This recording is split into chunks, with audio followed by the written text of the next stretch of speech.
ময়মনসিংহ শহরে ছাত্রদের জন্য বাসা ভাড়া খোঁজা এখন হয়ে উঠেছে এক ভয়ঙ্কর ফাঁদ। ফেসবুকে টুলেট বিজ্ঞাপন দিয়ে বাসা দেখানোর কথা বলে ডেকে এনে শিক্ষার্থী বা তরুণদের কাছ থেকে আদায় করা হচ্ছে মোটা অঙ্কের টাকা। টাকা না দিলে চালানো হচ্ছে অমানবিক নির্যাতন। সম্প্রতি শহরের গুলকিবাড়ি এলাকার ফখরুজ্জামান টাওয়ারে এমন এক ভয়ঙ্কর ঘটনার শিকার হয়েছেন আনন্দমোহন কলেজের এক শিক্ষার্থী। ফেসবুকে টুলেট বিজ্ঞাপন দেখে বাসা দেখতে গেলে একটি নারী চক্র তাকে আটকে রেখে মারধর করেন। নিয়ে নেওয়া হয় মোবাইল, ল্যাপটপ ও নগদ 25,000 টাকা।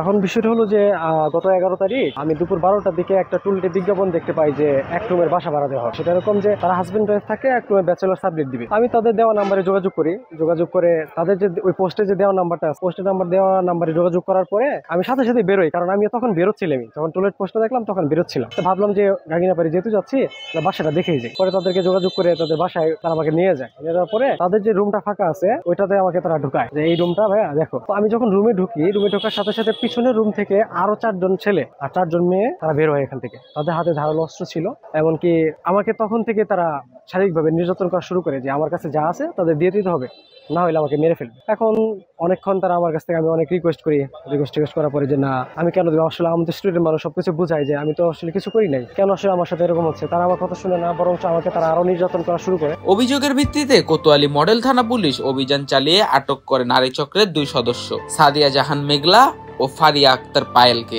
দুজনের বাড়ি কিশোরগঞ্জ। একজন এইচএসসি পাস, অন্যজন স্থায়ী কলেজের একাদশ শ্রেণীর ছাত্রী।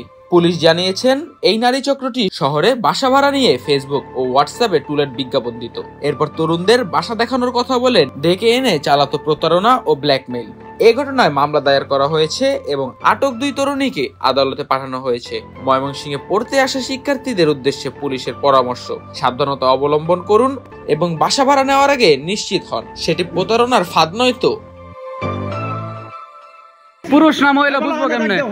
মুখ তুলবার গাও, এই মুখ না খুললে মহিলা না পুরুষ কেমনে বুঝবাম? না হিজরা আমরা জানি, আর একটু হলে তো মুখ দেখতে হইব। কই সুসাইড করবো? আমরা ব্যান্ডে লয়ে যাইবো ম্যাজিস্ট্রেটের কাছে। আচ্ছা, খারাপই করতে পারলা মনে আছি না, রাত্রে দিলেন নাকি উত্তম মধ্যম।